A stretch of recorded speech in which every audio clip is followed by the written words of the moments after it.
boost your English. From English Podcast with John. Hello, everyone. Welcome back to English Podcast with John. How are you feeling today?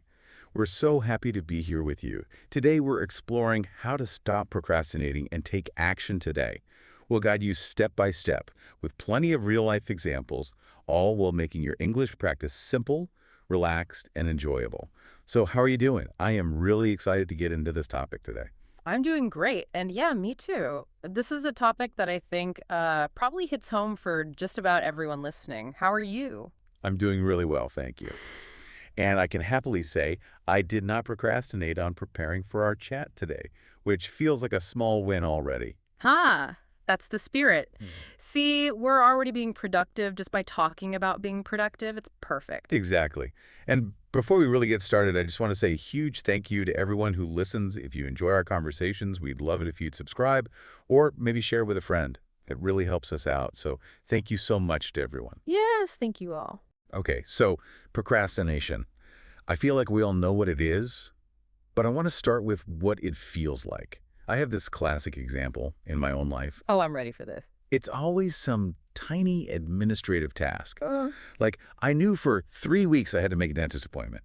3 weeks. It would have taken, what, 2 minutes? Right. The actual task is nothing. Nothing. But the mental energy I spent thinking, oh, I should do that, and then not doing it was probably hours. And then when I finally did it, the relief was just huge. It's so rational. It is, and that's such a perfect example. I connect that feeling to what some people call future self dread. You're dreading this tiny discomfort, so you push it onto your future self. I had a bigger version of that recently with painting a room in my house. Oh no, a home project, the classic procrastination trap. A total trap. The anxiety of just getting the paint, the rollers, putting down the plastic sheets, that was honestly way, way worse than the actual work of painting. The thinking about it was the hard part. That's so true. So let me ask you this. Do you find you procrastinate more on tasks you just don't like? Or is it tasks where you feel this intense pressure to do it perfectly? That is a great question. For me, I think it's the perfectionism angle. If it's something I just dislike, like washing the dishes, I can kind of power through. Right. But if it's something creative or a big work project where I feel like the result has to be amazing, that's when my brain just freezes. I get worried the final thing won't be good enough, so it feels safer not to even start. I completely get that. I've delayed writing things for ages because I was just so afraid that the first draft would be terrible. It's like my brain forgets that's what first drafts are for. Exactly. It's self-sabotage. So when you catch yourself in that spiral, what's your go-to distraction? What's the thing you do instead? Oh, that's easy. I become incredibly productive on completely unrelated things. Suddenly my spice rack needs to be alphabetized. Or I'll decide that this is the perfect moment to deep clean the fridge. Yes. The productive procrastination. I know it well. It's such a trap because you trick yourself into feeling busy. Totally. You get that little dopamine hit of accomplishment from cleaning something while the big scary task is just sitting there waiting. You've created this false urgency. My version of that is creating elaborate systems. I'll spend 2 hours designing the perfect color-coded spreadsheet for the project instead of just starting the project. It feels like work, but it's not the real work. That is so relatable. And it ties into that other classic excuse, I just don't have enough time right now. The time excuse. Yeah. I'll tell myself I need a clear 3-hour block to even start this. And then I realized later that the 10 minutes I spent worrying about it could have been used to just, write the first sentence. Right. The barrier to entry feels so high, but it's a barrier we build ourselves. Have you ever waited for that, mythical perfect moment to start something? Oh, all the time. I'll start on Monday. Monday is the magical day when I'll suddenly have more energy and focus. Of course. Or I can't start learning that new software until I buy the perfect notebook for my notes. It's ridiculous when you say it out loud. It is. I did that recently with a new skill I wanted to learn. I told myself I couldn't start practicing until I watched all the introductory videos first. I watched hours of videos. And how much did you practice? Exactly. Almost none. I became an expert on the theory without ever actually doing the thing. It's just another form of hiding. It really is. So for everyone listening, just take a second to think. What's the most common excuse you tell yourself? Because just noticing it It's a huge first step. It is. Naming the excuse takes away some of its power. You start to see how flimsy it really is. Okay, so we've talked a lot about the problem. Let's get into some actual strategies. Let's talk about how to just start. Yes. The initiation phase. This is where everything happens. I'm a huge fan of what some people call the just 5 minutes rule. The idea is basically to shrink the task until it's so small, so non-threatening, that your brain can't argue with it. Right. You're not trying to finish it. You're just trying to open the door. Exactly. So for language learning, for instance, instead of, I need to study for an hour, it becomes, I'm just going to read one paragraph. Or I'll write one single sentence in my journal. The goal is just initiation. that technique has saved me so many times. I'll tell myself I'm just going to work on something for 10 minutes. I even set a timer. And what almost always happens is once the 10 minutes are up, I'm already in the flow. Yes. The momentum takes over. That mental barrier, that dread we talked about, it just vanishes once you're actually in motion. Starting is the real mountain to climb. So for you, the timer is a key part of it. Is it about having that external thing to hold you accountable? I think so, yeah. For me, the timer makes the commitment feel concrete. It's not just a vague idea in my head. It's a real boundary. For these 10 minutes, this is the only thing I'm doing. It helps quiet the other distractions. What about you? Do you use one? I do. I love using my phone timer. It feels like this little contract I'm making with myself. And you're right, there's a reward in it. When the timer goes off, even if I stop, I feel good. I'm like, hey, I did the thing I said I would do. And that little dopamine hit is what encourages you to do it again the next day. You're retraining your brain to associate the task with a feeling of accomplishment, not dread. Exactly. Can you share a recent example of a task you beat just by focusing on that tiny first step? Sure.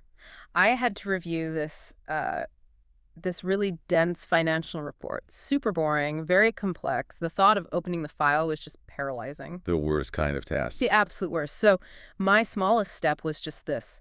Open the file and read the title.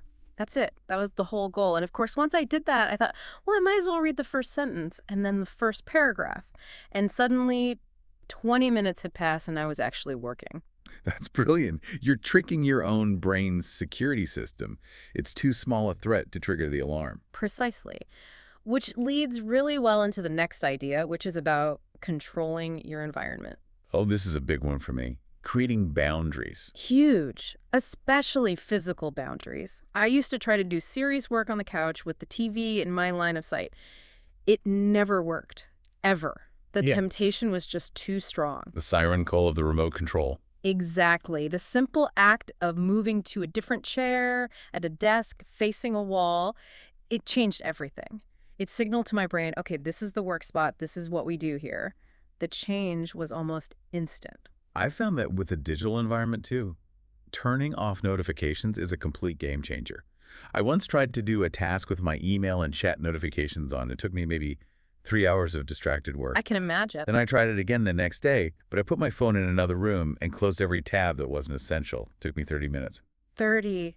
That's incredible. It shows you how much mental energy we lose just by task switching, even for a second. It's huge. So besides the phone, what's your biggest environmental trigger for procrastination, and what did you do about it? For me, it's actually the kitchen. It's too close to my workspace. The lure of getting up to find a snack is just constant. It's an easy escape when I feel stuck. The classic snack break procrastination? Right. So what I started doing was creating what I call a work block bubble. Before I start a 90-minute focus session, I make sure I have water, a healthy snack, everything I need right there on my desk. The rule is I can't leave the room for that 90 minutes. You're adding friction to the distraction. Yes. It becomes more inconvenient to go to the kitchen than it is to just stay put and keep working. What do you think about rituals? You know, like having a specific playlist or a cup of tea to signal that it's work time. I think they can be incredibly powerful. It's like a little pregame routine. It tells your brain you're transitioning into a different mode. For me, putting on my noise-canceling headphones is the big one. The second they're on, it's a signal that I'm shutting out the world and focusing. That's a great cue. It automates the decision to start. It does. Now, what about someone listening who has a ton of small tasks to do? Let's say 10 emails to answer, 2 bills to pay, that kind of thing. Is it better to lump them all into one admin block or space them out?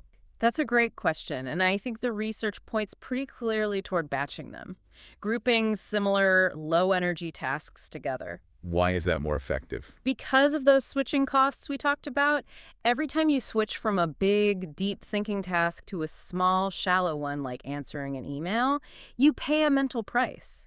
It takes time and energy to get your focus back on the big thing. Right, you lose your flow. Completely. So it's much more efficient to protect your peak energy hours, usually the morning for most people, for your most important, difficult task. Then later in the day, when your brain is a bit more tired, you can knock out that whole batch of admin stuff in one go. That makes so much sense. You're matching the task to your natural energy levels. Okay, so we've got starting and we've got the environment. But what about when we fail? When we have a bad day and procrastinate anyway? This might be the most important piece of the puzzle, managing the setbacks and keeping the momentum. Yeah, because the guilt can be paralyzing. It really can, and I think a big part of this is accountability, but maybe not in the way people usually think. I had a workout buddy for a while, and she was amazing. What made it work so well? She wasn't there to criticize me if I missed a day. She was just there to check in, to say, hey, see you at the gym tomorrow. The power was in knowing that someone else was expecting me to show up. It was supportive encouragement, not pressure. That's a key distinction, choosing a supportive partner over a harsh one. Absolutely. And that leads right into the idea of self-forgiveness or self-compassion. This feels counterintuitive to a lot of people. We think we need to be tough on ourselves to stay motivated. Right, the no excuses mindset. But the research shows the opposite. Getting angry at yourself for procrastinating just adds another layer of negative emotion shame to the task. So next time, you're not just avoiding the task, you're avoiding the feeling of shame too. It makes it even harder to start. That's a vicious cycle, the shame spiral. Yeah. So when you do miss a goal, how do you stop that criticism from killing your motivation for the next day? The key is to reset immediately. Not tomorrow, not next Monday, right now.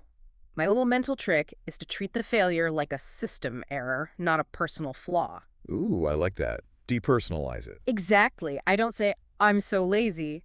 I ask, okay, where did the system break down? Was my first step too big? Was my phone too close? I try to debug the process instead of judging my character.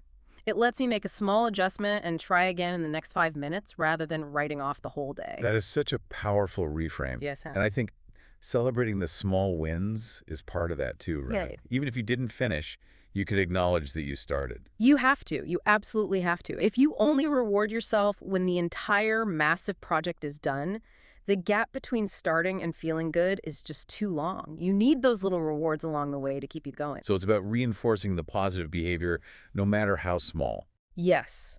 It's about showing up consistently. That's the whole game. It's not about these rare, heroic bursts of motivation where you work for 12 hours straight. It's consistency over intensity. That's the perfect way to put it. Success is just the result of showing up day after day, especially on the days you don't feel like it. It's the same process as learning English, really. A little bit every day is so much more powerful than cramming for 8 hours once a month. Such a great point. It's about building the habit. It is. My simplest habit that helps me start every single day is preparing the night before. The last 5 minutes of my workday are spent setting up my first task for the next morning. What does that look like? I don't just write work on report on my to-do list, that's too vague. I write down the absolute smallest physical first step. Something like, tomorrow morning, open the report file and write today's date at the top. So there's zero thinking involved when you sit down the next day. Zero. The decision has already been made. I'm giving my future self a running start. It bypasses that morning moment of, ugh, what should I do now? That is a phenomenal tip.